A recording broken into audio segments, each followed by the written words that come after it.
예, 안녕하십니까. 211페이지 수학 후 품질 관리 한번 봅시다. 수학 후 관리 이렇게 나와 있는데 수학 후 관리라고 하는 것은 뭐냐 이제 이런 이야기죠, 그죠? 우리가 원예 작물을 이제 재배를 해서 수확을 했단 말이지. 그럼 수확된 원예 산물, 이 원예 산물은 죽어 있는 겁니까? 살아 있는 겁니까? 죽어 있는 게 아니고 살아 있는 겁니다. 그러니까 수확된 후에도 호흡은 계속 하는 거예요. 그죠? 호흡은 계속 하는 것이다. 호흡이 멈춰지면 이제 죽은 게 되지만은.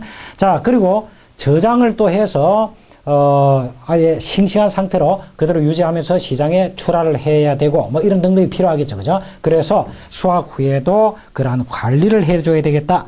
자, 그러면 수확 후 관리에 떠대가지고 1번에 보니까 수확된 농산물이 생산자 손을 떠나서 최종 소비자의 손에 도달하는 전 과정에서 신선도를 유지하고 부패를 방지하고 그렇게 함으로써 품질을 높이고 손실을 줄이고 유통기간을 연장시키고 하기 위한 여러 가지의 제반 조치를 우리는 수확 후 품질 관리다 이렇게 이야기를 합니다. 그러니까 농산물이 이제 생산자 입장에서 최종 소비자까지 갈 때까지 전 과정을 관리하는 것이다. 이게 이제 수확 후 품질 관리다라고 하는 거죠.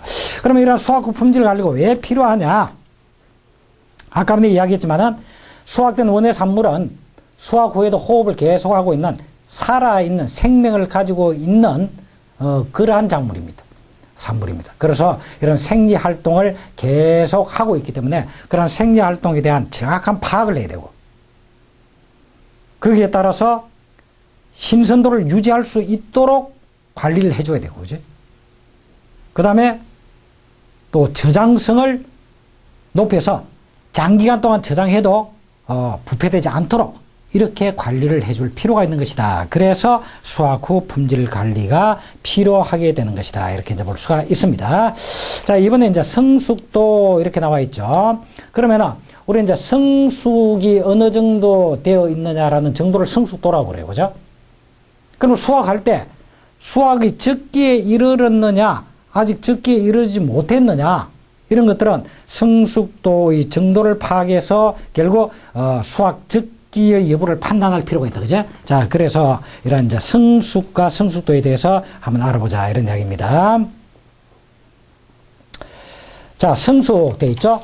성숙은 결국 과실이나 원예 산물이 외관을 충분히 갖추고 광택도 색깔과 광택도 충분히 띄고 크기도 그 고유의 산물이 고유의 크기에 다다르고, 그죠? 그 다음에 내용물도 알차고, 자, 이렇게 되어서 수확을 할 수 있는 상태에 도달한 것, 이걸 우리는 성숙되었다. 이렇게 이야기를 하죠. 그래서 수확의 최적 상태에 도달한 것을 성숙이라고 한다. 밑줄 것이고요. 성숙에서 1번에 오른쪽에 수확의 최적 상태에 도달한 것을 성숙이라고 한다. 무슨 말인지 알겠죠? 자, 그런데 성숙은 생리적 성숙, 원예적 성숙, 상업적 성숙.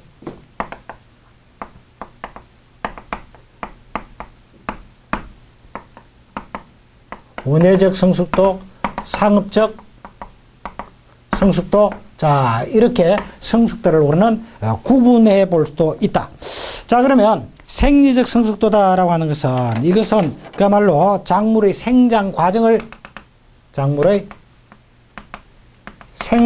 과정 측면에서 판단하는 성숙도입니다. 그런데 원예적 성물은 이것은 이 작물을 이용하는 이용적 측면에서 온전히 이용할 수 있는 그런 상태에 이르렀는가 그렇지 못했는가 라고 하는 입장에서 판단하는 성숙도입니다. 그 다음에 상업적 성숙도는 이거는 소비자에게 시장에서 내 팔겠다라고 하는 거죠. 그래서 소비자에 대한 판매의 측면에서 파악하는 성숙도다. 이렇게 이제 볼 수가 있습니다. 자, 그러면 원예 산물의 경우에 이러한 생리적 성숙도라든지 또 원예적 성숙도라든지 상업적 성숙도라든지 이게 항상 일치하느냐? 그런 건 아니다. 그래서 원예 식물에 따라서 생리적 성숙도, 원예적 성숙도, 상업적 성숙도가 서로 다르다. 항상 일치되는 것은 아니다. 서로 다르다. 이런 얘기지. 항상 일치되는 것은 아니다. 이런 이야기입니다. 자, 그런데 이 중에서도 애호박이라는 그 밑에 나와 있죠. 애호박, 오이 등은 생리적 성숙도에는 이르지 못했다라고 하더라도 원회적 성숙도에 따라서 수확을 한다. 그러면 애호박이나 오이 같은 것은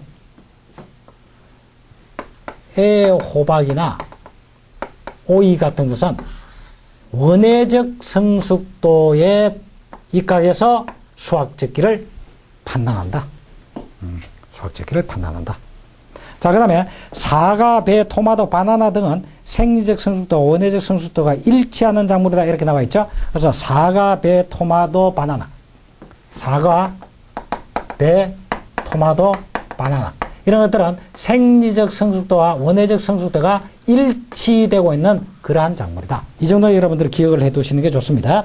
그러니까 애호박이나 오이 같은 것은 생리적 성숙도에 따라서 수확적기를 판단하는 것이 아니라 원예 작물의 이용 관점에서 보는 원회적 성숙도에 따라서 수확의 적기를 판단한다라고 하는 것이고, 사과, 배, 토마토, 바나나 같은 것은 생리적 성숙도와 원회적 성숙도가 일치되는 그러한 작물이다. 이렇게 볼 수가 있습니다. 자, 그것을 여러분들이 기억을 하시고요. 그 다음에 성숙도의 판단 기준 나와 있는데, 자, 성숙도의 판단 기준 가기 전에 우리가 이제 원예 산물이 성숙이 된다라고 하면은 어떠한 특징적인 요소를 보여주느냐라고 하는 걸 먼저 한번 정리를 하죠. 다시 말하면 원예 산물은 숙성 과정에서 다음과 같은 변화를 나타낸다. 원예 산물은 숙성한다라고 한다면 다음과 같은 어떤 변화를 보여준다. 변화를 보여준다. 이런 이야기. 자, 첫째. 엽록소가 감소하여 과피 색깔이 녹색에서 품종 고유의 색상으로 변한다. 엽록소가 원예 산물이 숙성되면 숙성될수록 엽록소가 감소된다. 엽록소가 감소되니까, 엽록소는 그린 색깔입니다. 초록색인데 이게 이제 감소되면서 그 과일의 고유한 색채를 띠게 된다. 그래서 과일의 고유한 색채를 띠게 된다. 이런 얘기입니다. 고유한 색채를 띠게 된다. 자, 그 다음에 두 번째로는 원예 산물은 숙성함에 따라서 세포벽의 펙틴질이 분해돼서 조직이 연화된다. 이랬는데, 세포벽의 펙틴질이 분해된다. 펙틴질이 분해되면 조직이 연화된다. 연화된다. 이 말은 갱화된다라는 반대말이죠.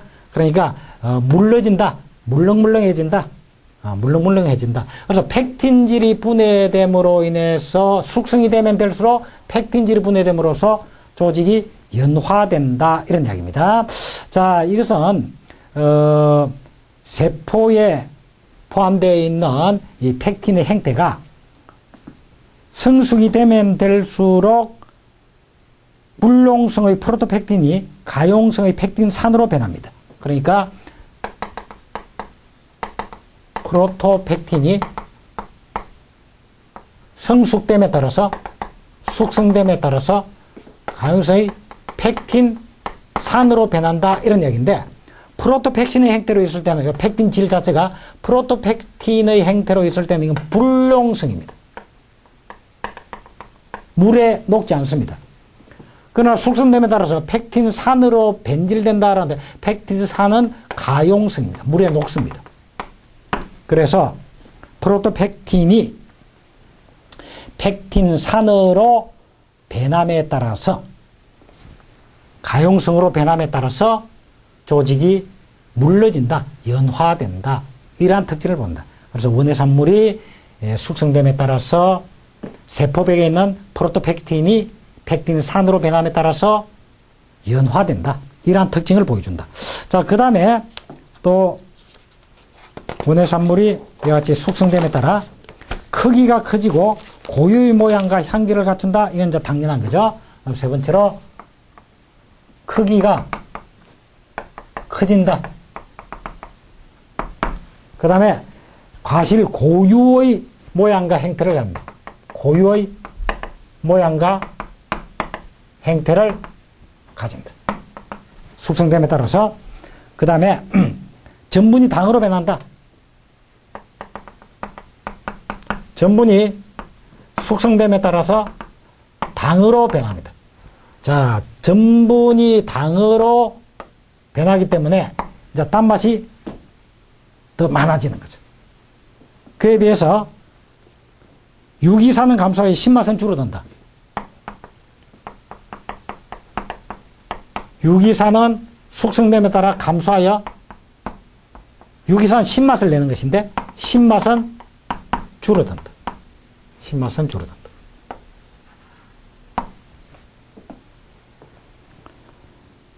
그 다음에 숙성됨에 따라서 에틸렌의 생산이 증가된다. 에틸렌 생성이 증가된다. 자, 이러한 등등이 바로 원의 산물이 숙성됨에 따라 나타나는 변화입니다. 숙성됨에 따라 나타나는 변화다.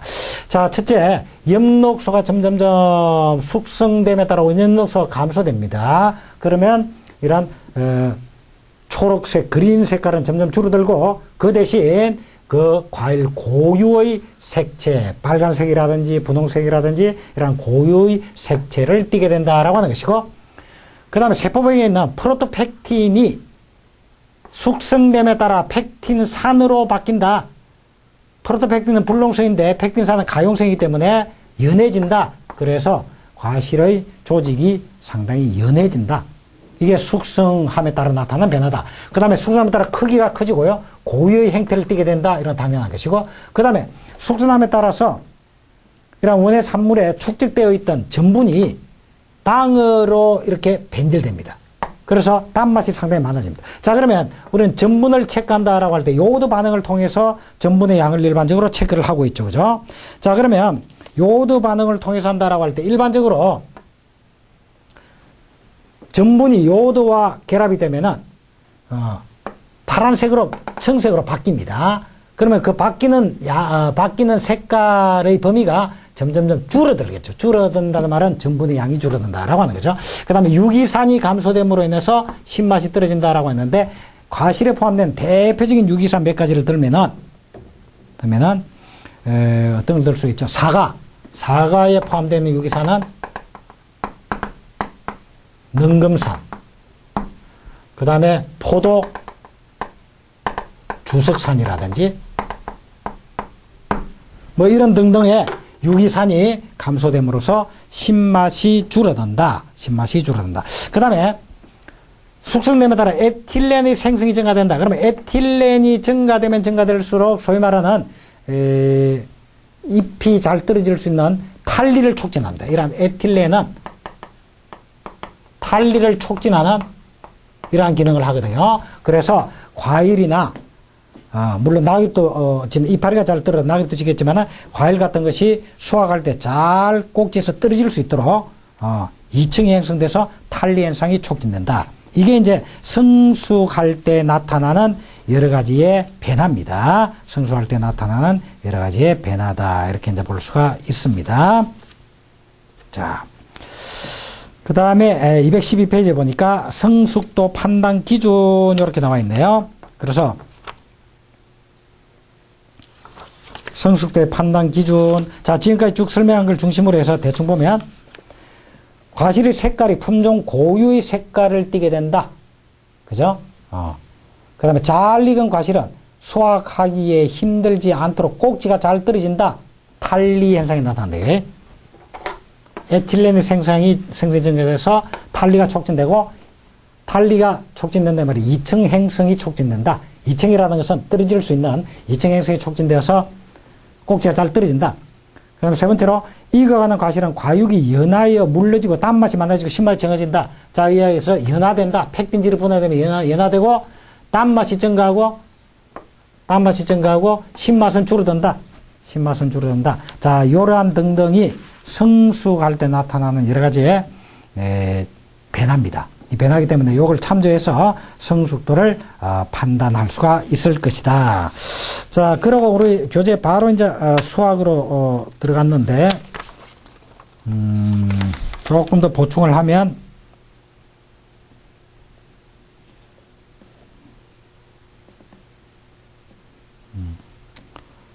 자, 그 정도로 보고 수학 적기에서 다시 보기로 하고요.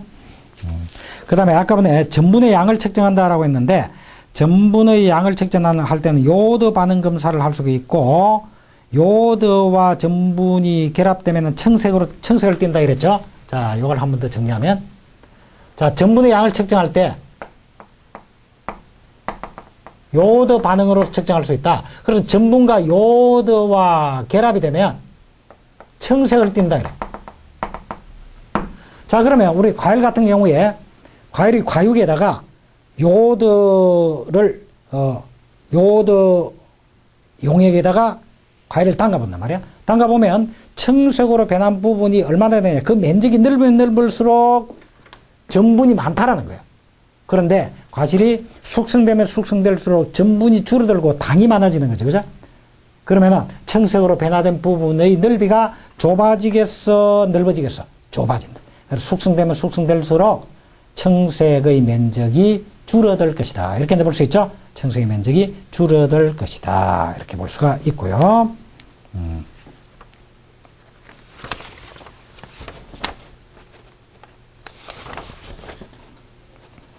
자, 그래서 성숙도를 판정할 때 이러한 것들을 고려하게 된다라는 걸 냈고, 자, 적중 문제 봅시다. 212페이지 적중 문제를 보니까 다음 중 과실의 성숙도 판단 기준이 잘못되시된 거 됐는데, 색은 성숙될수록 엽록소가 파괴되고 새로운 색소가 형성된다. 엽록소가 파괴되고 과일의 고유한 색채가 형성이 된다. 경도라는 건 단단한 정도. 성숙될수록 불용성 팩틴이 가용성으로 분해되어 조직의 경도가 감소된다. 불용성의 팩틴, 이게 바로 프로토팩틴입니다. 프로토팩틴이 가용성의 팩틴산으로 분해됨으로 인해서 연화된다. 연화된다라고 하는 말은 경도가 감소한다. 그 다음에 성숙될수록 당은 전분으로 분해되고 당이 전분으로 분해가 아니다. 전분이 당으로 분해된다. 화살표 요렇게 되어 있다. 그지? 전분이 당으로 분해된다. 그리고 유기산의 양은 감소돼서 신맛이 줄어든다. 이래야 되겠죠? 그래서 3번이 틀렸다. 그리고 이제 개화후 일수, 꽃이 피고 나서 일정한 날짜가 지나고 난 다음에 주로 수확 적기가 됩니다. 그래서 개화후 성숙 일수는 유전적인 요소이기 때문에 품종, 어떤 품종이다 하면 그 품종의 경우는 개화하고 나서 며칠 뒤쯤 되면 수확 적기가 된다는 게 일정하단 말이에요. 그래서 그걸 중심으로 해서 수확 적기를 판단할 수도 있다. 자, 그래서 3번이 정답. 그 다음 문제. 다음 중 원예 생산물의 숙성 현상을 설명한 것으로 잘못된 것을 냈는데, 호흡 상승과에서 숙성은 현저히 나타난다 그러는데, 이제 호흡 상승과에 대해서 나중에 설명을 하겠지만, 호흡 상승과는 숙성 단계에 이르면서 원예산물의 호흡이 숙성 단계에 이르면서 갑자기 증가되는 이러한 원예산물을 호흡 상승가라고 합니다. 그럼 호흡 상승의 대표적인 게 뭐가 있느냐? 사과, 토마토, 감, 바나나, 복숭아, 키, 망고 같은 것이 있는데 교재 뒤에 나오니까 뒤에 나오면 그때 밑줄 긋기로 하고요. 자, 사과, 토마토, 감, 바나나, 복숭아, 키, 망고 이런 것들은 호흡 상승가입니다. 숙성 단계에 이르면 호흡이 그동안에 쭉 줄어들어오다가 갑자기 급등하는 현상을 나타난다. 그래서 이러한 숙성은 호흡 상승가의 경우에 호흡이 급등하면서 오히려 현저하게 나타난다. 그 다음에 숙성 현상이 가속되면 에틸렌의 생성이 증가한다. 이거 설명했죠. 에틸렌의 생성이 증가한다. 그래서 에틸렌은 탈리를 촉진하는 이러한 작용을 한다. 그 다음에 생산물 조직의 경도는 어떻게 돼? 연화되니까 경도는 감소된다. 그 다음에 산도가 유기산이 줄어들음에 따라서 신맛은 감소한다. 이래야 되겠죠? 그래서 4번이 정답이다. 이렇게 볼 수가 있습니다. 자, 그 이제 수학 한번 봅시다. 수학 적기의 판단 이렇게 되어 있는데, 수학 적기 판정은 결국 성숙된 단계를 파괴되고 원예적 성숙도나 또는 생리적 성숙도 이런 것을 판단해서 수학 적기를 판정해야 될 것이다 라는 것은 이미 설명을 했고요. 자, 수학의 방법 한번 봅시다. 수학 방법 보니까 아직까지도 손수학이 절대적으로 많다 이렇게 되어 있는데, 손수학은 인력 수학이라고 그럽니다. 사람이 직접 노동력으로서 수학하는 게 인력 수학이죠. 이게 손수학이다 이렇게 되게.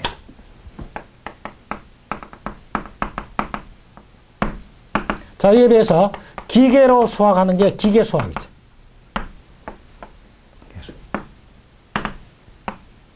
자, 간단히 보면 인력 수학은 손으로 직접 따는 거란 말이야. 그러니까 원예 작물을 잘 살펴봐 가지고 잘 익은 성숙된 과일만 골라서 이렇게 따는 겁니다. 그래서 얘는 성숙된 과일의 수학에는 주로 인력 수학을 많이 하려고 한다. 그리고 이걸 잘 따가지고 직접 식용하겠다, 먹겠다. 그런 경우, 그래서 주로 식용으로 활용하겠다. 이럴 경우에 인력 수학을 많이 활용을 합니다.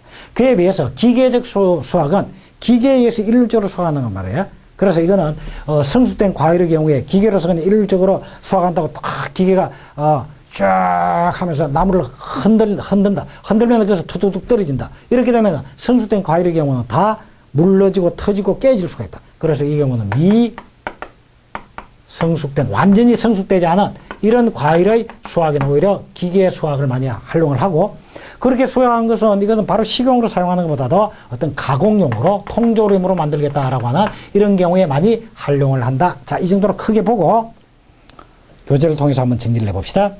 수학 방법 1번, 아직까지도 인력 수학인 손수학이 절대적으로 주류를 이루고 있다. 이렇게 되어 있고요. 3번에 보니까 손수학을 하는 경우에 익은 과일부터 몇 차례 나누어 수확한다 이렇게 되어 있죠. 그러니까 자, 이건 성숙된 과일만 골라서 수확을 합니다.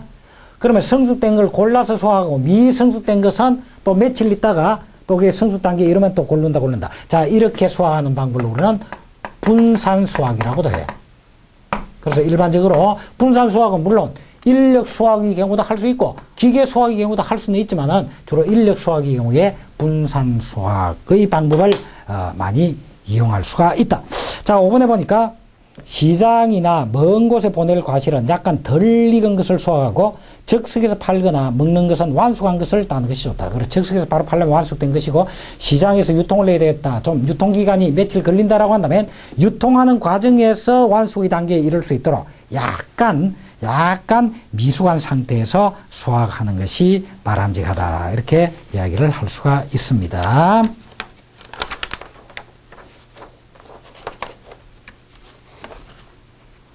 자,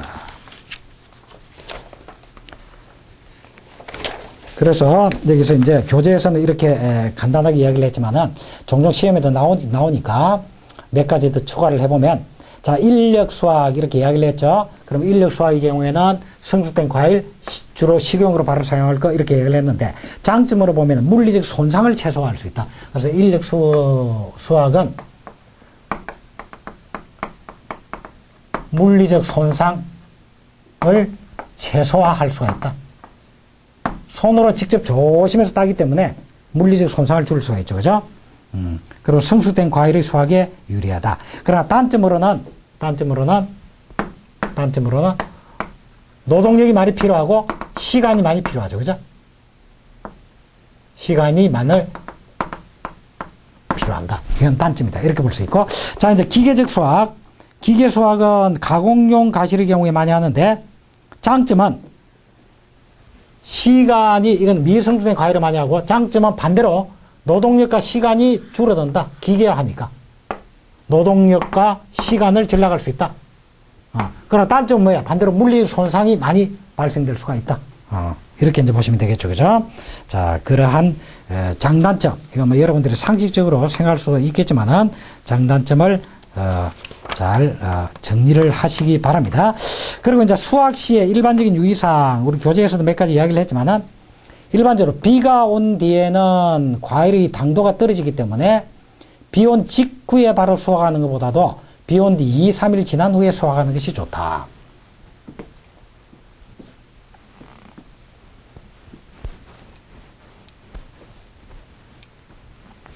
수확할 때 일반적으로 비 온 뒤 2 내지 3일 경과하고 수확하는 게 좋다. 이 말은 무슨 말이냐면 바로 비가 온 뒤에는 과실의 당도가 떨어집니다. 당도가. 그래서 비가 온 뒤에는 과실의 당도가 떨어지기 때문에 비 온 뒤에 바로 수확하면 그 과실의 단맛이 많이 줄어들어 있어요. 그러니까 별로 달지가 않단 말이에요. 그래서 비 온 뒤에 한 2, 3일 정도 지난 후에 경과하고 수확하는 것이 좋다.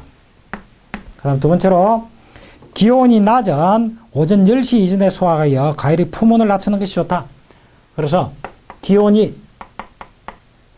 낮을 때 수확하는 게 좋다. 그럼 하루로 보면 아침부터 한 10시 전까지 10시 전 오전 10시 전에 수확하는 게 좋다. 그건 무슨 말이냐면 수확할 때 그 수확으로 인해서 과실의 품온이다라고 하는 말은 바로 수확 당시의 그 과실의 온도입니다. 사람으로 치면 체온, 과실의 온도입니다. 품온. 그래서 이렇게 기온이 낮을 때 수확하면 품온 자체가 낮습니다. 품온 자체가 낮기 때문에 이 품온 자체가 낮은 상태에서 바로 저장으로 들어간다라고 할 때 그만큼 저장성이 좋다. 그래서 저장성이 품온이 낮은 상태이기 때문에 저장성이 좋다. 그래서 이때 수확하는 것이 좋다. 이런 이야기죠. 자, 그 정도를 우리는 수확에 있어서 좀 정리해둬야 될 부분이다. 이렇게 이제 볼 수가 있고요. 자, 그러면 이제 213페이지에 있는 수확 후의 생리작용에 한번 봅시다. 그러면 원예작물을 수확을 했다라고 하지만은 원예작물 자체가 수확했다고 생명체가 없는 게 아닙니다. 이건 생명체입니다. 그래서 호흡을 하고 있습니다. 그래서 수확 후에도 호흡을 하고 그리고 정산작용도 합니다. 그래서 정산작용이라든지 호흡작용이라든지 이러한 것들은 바로 수확하고 난 다음에도 계속적으로 나타나는 이러한 생리작용이다라고 하는 거죠.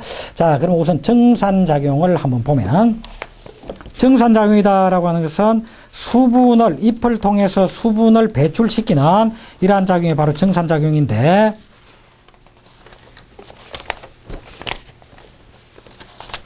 1번에 2번에 보니까 수분은 신선한 과일이나 채소의 경우 중량의 약 70 내지 95%를 차지하고 있다. 그런데 이러한 수분이 정산되면은 정산으로 인해서 수분이 줄어드니까 수분이 한 70 내지 95%인데 수분이 정산되면은 그만큼 무게가 줄어들겠죠. 그래서 중량이 감소하겠죠. 정산 활동을 통해서 원예 산물의 중량이 감소되는 것은 호흡을 통해서 중량이 감소되는 것에 무려 10배 정도로 크다. 그래서 정산이 이루어진다라고 한다면은 중량이 많이 감소될 것이다. 이렇게 이제 볼 수 있겠죠. 자, 그러면 수확을 했다. 수확된 원예 산물이 정산이 활발하게 이루어지고 있다라고 하면 어떻게 되겠어요? 정산이 활발하게 이루어지고 있다라고 한다면 조금 전에 본 바와 마찬가지로 중량이 급격하게 감소할 것이다. 그래서 수확하고 나서 저장하고 있는 동안에 중량이 팍팍 줄어든단 말이야. 무게가 줄어든다. 그렇다면 결국은 그 상품성이 떨어지겠어요? 올라가겠어요? 떨어지겠죠? 그래서 상품성이 크게 떨어질 수가 있다. 이런 이야기죠. 그래서 수확한 원예 산물이라고 하더라도 정산을 가능한 한 좀 억제시켜주는 이러한 관리가 필요할 것이다. 이렇게 볼 수 있겠죠. 그죠? 그래서 수확 후 품질 관리에서 이런 정산을 좀 억제해 줄 필요가 있다. 억제해 주는 이러한 관리가 필요하다. 이랬죠. 그죠? 자, 그러면 먼저 정산작용에 영향을 미치는 요인과 그에 따른 억제 방법 이걸 한번 연결시켜 봅시다. 정산작용은 첫째, 주위의 습도가 낮을수록 정산은 증가한다.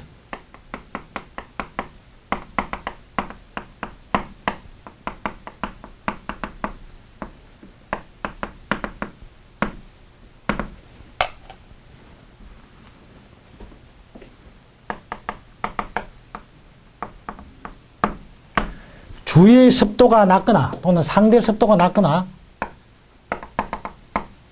주위의 습도가 낮거나 상대 습도가 낮다라고 한다면 주위의 습도가 낮기 때문에 주위가 건조하단 말이야. 건조하니까 원의 산물에 포함되어 있는 수분이 발산되어서 정산이 오히려 더 많이 이루어진다. 정산이 증가된다. 그 다음에 주위의 온도가 높으면 정산은 증가한다.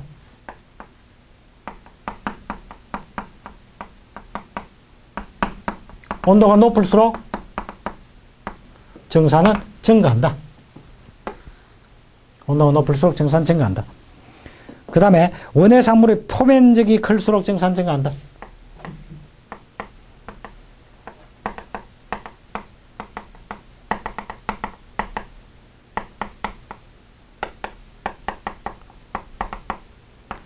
표면적이 클수록 정산, 표면적이 크니까 그 표면을 통해서 정산이 이루어집니다. 그리고 표면적이 좁은 것보다 크면 클수록 정산할 수 있는 면적이 훨씬 넓으니까 정산이 증가한다. 그 다음에 큐티클라층이 두꺼우면 정산은 감소하겠죠.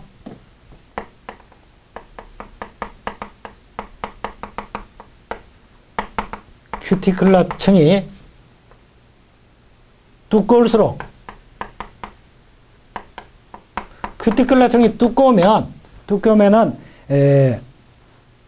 그걸 통해서 기공이 열려서 물이 수분이 정산되는 이런 현상이 아무래도 줄어들겠죠. 그러니까 큐티클라층이 두꺼울수록 정산은 이거는 줄어든다. 감소한다. 이렇게 볼 수 있고, 그 다음에 우리 이제 저장을 한다라고 할 때, 그럼 수확된 원의 산물을 저장고에 저장을 한단 말이야. 그러면 저장고 내의 온도와 과실 자체의 품온의 차이가 클수록 정산은 증가한다. 저장고 내의 온도와 원의 산물의 과실의 품온의 차이가 클수록 정산은 증가한다. 클수록 정산 증가한다. 그 다음에 저장고 내에 풍속이 빠를수록 정산 증가된다. 저장고 내에 풍속, 바람의 속도, 풍속이 빠를수록 역시 정산은 증가한다. 자, 바람이 싹싹 불어주면은 원의 산물에서 원의 표면적에서 수분이 날아가는 게 바람이 불어주면 훨씬 더 많이 날아간다 이 말이죠. 그래서 정산이 증가한다. 자, 이와 같이 정산작용은 습도가 낮을수록, 그리고 온도가 높을수록, 표면적이 클수록, 큐티클러층이 얇을수록, 그죠? 저장군의 온도와 가실의 품온 차이가 클수록, 풍속이 빠를수록 이러한 정산 활동이 활발하게 이루어진다. 이렇게 볼 수가 있겠죠. 자, 그러면 이걸 억제를 하려면은 가능한 한 주위의 습도를 어떻게 해야 되겠어? 주위의 습도를 높여야 되겠죠. 또는 상대 습도를 높여야 되겠죠. 주위 온도가 높을수록 정산이 증가되니까 온도는 저온을 유지하는 게 낫겠죠. 그죠? 그 다음에 풍속이 빠를수록 정산이 증가되니까 가능한 한 저장고 내의 공기 유통을 좀 줄여주는 게 일단 정산을 줄인다는 입장에서는 바람직하겠죠. 그죠? 그 다음에 저장고 내의 온도와 과실의 품온의 차이를 줄여주는 게 좋겠고, 그죠? 이런 등등. 자, 이런 등등을 통해서 정산을 억제시키는 이러한 관리가 필요할 것이다. 이렇게 이제 볼 수가 있습니다. 그래서 이제 정산작용이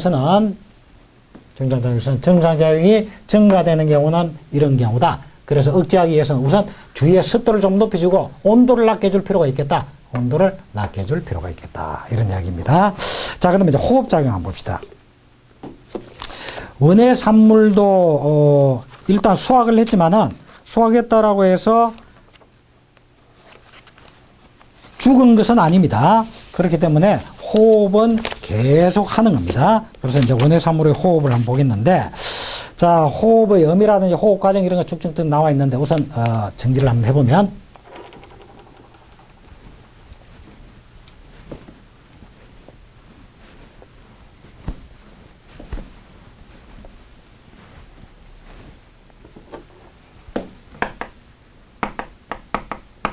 호흡작용이다.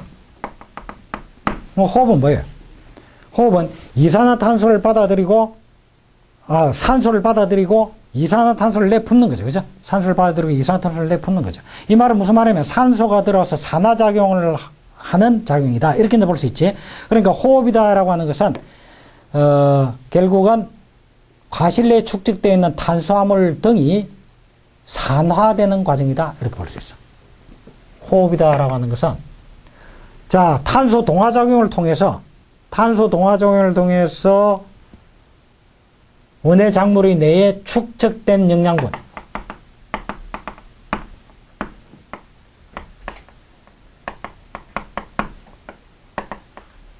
탄수화물이 될 수도 있고 포도당으로 변해 있는 경우도 있을겠죠. 그죠? 자, 이런 영양분을 산화시키는 작용이 호흡작용입니다.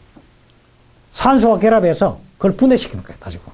이게 호흡작용입니다. 그래서 호흡작용이다라고 하는 것은 과실내에 축적된 탄수화물 등의 영양분을 산화시키는 과정이다. 이렇게 볼 수 있고, 자, 그 호흡 과정의 식을 하나 보면 214페이지에 포도당이나 탄수화물의 포도당으로 이미 되어 있는 이런 상태에서 그게 산소가 결합되어서 이산화탄소와 수분과 에너지 및 호흡물을 발생시킨다. 이렇게 되어 있죠. 그죠? 그래서 포도당은 화학식으로 쓰면 C6H12O6.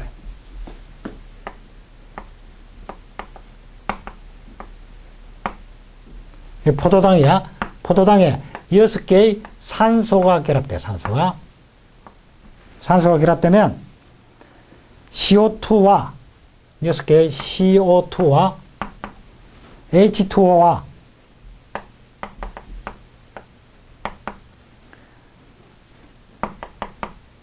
ATP로 이렇게 분해 생성하는 과정이 바로 호흡작용이다. 자, 이게 이제 포도당이죠.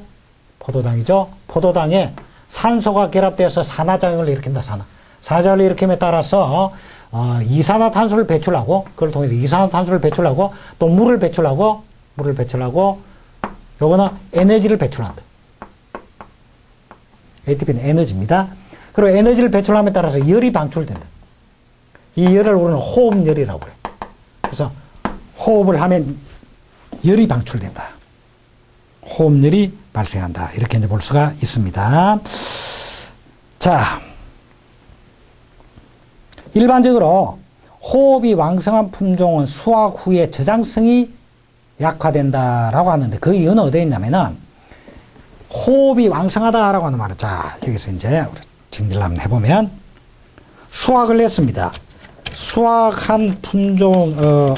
수확한 원의 산물이 호흡이 활발하다라고 하는 말은, 자, 수확할 때 영양분이 그 과실에 축적이 되어 있죠. 거기 축적되어 있는데 호흡이라고 하는 게 뭐냐? 이걸 산화시키면서 이 영양분을 소모하는 작용이란 말이야, 소모. 그러니까 이게 소모되어 버리니까 영양분이 어떻게 돼? 그만큼 줄어들겠지. 호흡을 통해서. 영양분이 줄어들어. 영양분이 줄어들면 상품성도 떨어질 것이고, 그죠? 상품성이 떨어질 것이고, 또 그뿐만 아니라 호흡을 통해서 호흡열이 발생해. 호흡열이 발생되면 이 열로 인해서 그 원의 산물이 부패될 수가 있다. 부패를 촉진한다. 그죠? 그러다 보니까 원의 산물의 호흡이 활발하게 이루어진다라고 하면은 그 부패로 인해서 오랫동안 저장하기가 힘들어진다. 이런 얘기지. 그래서 저장성이 떨어진다. 그래서 일반적으로 호흡이 활발하게 나타나고 있는 원의 산물의 경우는 저장성이 떨어진다. 이렇게 이야기를 할 수가 있겠죠. 자, 예를 들어서 우리는 복숭아하고 사과 이 두 가지를 볼 때 복숭아를 오래 저장할 수 있어요? 사과를 오래 저장할 수 있어요? 복숭아, 사과 중에서 저장성이 어느 게 더 약합니까? 당연히 복숭아가 약하죠. 복숭아는 며칠 지나면 그냥 물물렁해가지고 막 부패되려고 그럽니다. 사과는 그것보다는 좀 오래 저장이 되죠. 그죠? 이 말은 복숭아가 사과보다 호흡 활동이 훨씬 활발하게 이루어지고 있기 때문이다. 그래서 복숭아는 사과에 비해서 호흡량이 많기 때문에 복숭아의 저장성은 사과의 저장성보다 약하다. 이렇게 이야기할 수도 있겠죠. 자, 그 다음에 호흡열을 줄이기 위해서는, 자, 여기서 이제 호흡열, 이것 때문에 부패가 되어서 저장성이 떨어진다 이랬지. 그러면 호흡열을 줄여야 되겠다. 자, 호흡열을 줄이려면 어떻게 돼야 돼? 호흡열을 줄이려면 호흡량을 줄여야 돼. 호흡량을, 그죠? 호흡열을 줄이려면 호흡량을 줄여야 된단 말이야. 그러면 호흡량을 줄여야 된다라고 할 때, 일반적으로 온도와의 관계에서 볼 때, 온도가 낮으면 낮을수록 호흡량이 줄어듭니다. 그래서 수확된 원액 산물을 저장할 때 온도가 낮은 상태의 저온 저장을 하는 것이 저장성을 높여줄 수 있는 것이다. 이렇게 이야기를 할 수가 있겠죠. 그래서 저온 저장이 필요한 것이다. 이렇게 볼 수가 있습니다. 자, 그래서 우리는 호흡에 대한 정의를 이렇게 내렸는데, 여기서 곁들여서 호흡과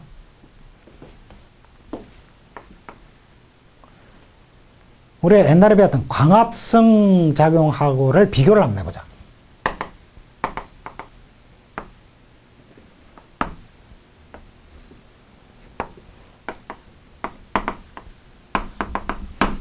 자, 비교를 해보면, 첫째,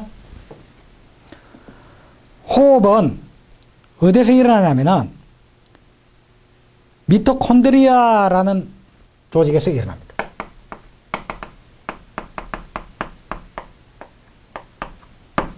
그런데 광합성은 어디에서 일어나냐면 엽록체에서 일어납니다. 자, 두 번째로 호흡이 이루어지는 장소는 미토콘드리아다. 광합성이 이루어지는 장소는 엽록체다. 그리고 광합성은 엽록체에서 빛을 받아서, 그리고 이산화탄소를 흡수해서 광합성 작용을 하죠. 그죠? 그러니까 반드시 빛을 필요로 합니다. 그래서 광을 필요로 한다. 빛을 필요로 한다. 빛이 없으면 광합성이 이루어지지 못한다. 그러나 호흡은 빛하고 관계없다. 이거는 항상 이루어지는 것이다. 호흡이 이루어지지 않으면 생명체가 죽은 것이다. 이런 이야기죠. 항상 이루어지는 것이다. 그 다음에 광합성은 아까 전에 본 바와 마찬가지로 이산화탄소를, 광합성의 경우에는 이산화탄소를 흡수하고 산소를 방출하죠. 호흡은 뭐야? 호흡은 산화작용이 되면 산소를 흡수하고 이산화탄소를 방출하는 거지. 다르지, 이렇게? 그렇죠. 이산화탄소를 방출한다. 그 다음에 호흡을 하면은 호흡열이 발생되죠. 열을 방출한다. 그러니까 방열 작용이다. 그런데 광합성 작용은 오히려 열을 흡수합니다. 열을 흡수한다. 흡열한다. 자, 그 다음에 다섯 번째로, 아까 호흡을 하니까 호흡을 통해서 에너지가 방출되죠. 그죠? ATP, 에너지가 방출되죠. 그죠? 그래서 호흡의 경우는 에너지를 방출한다. 근데 광합성의 경우는 에너지를 저장합니다.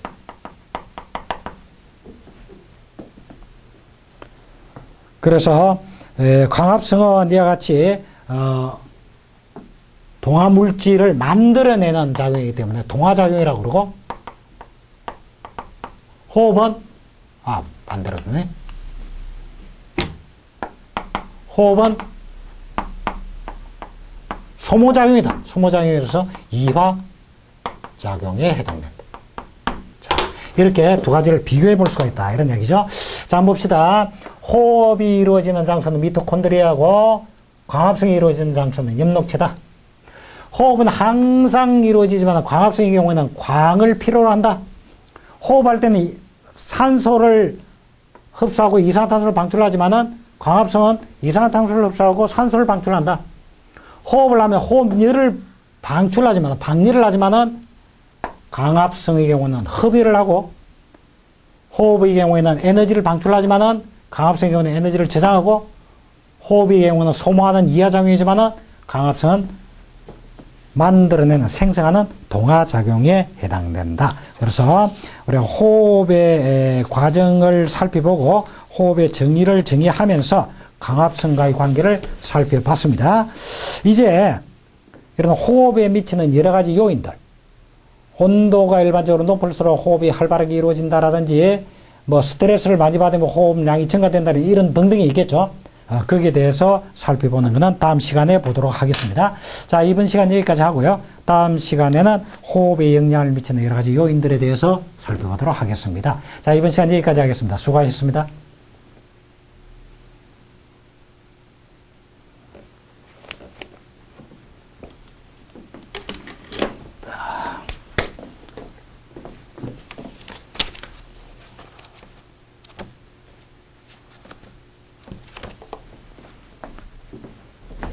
네. 네. 아이, 왔어요.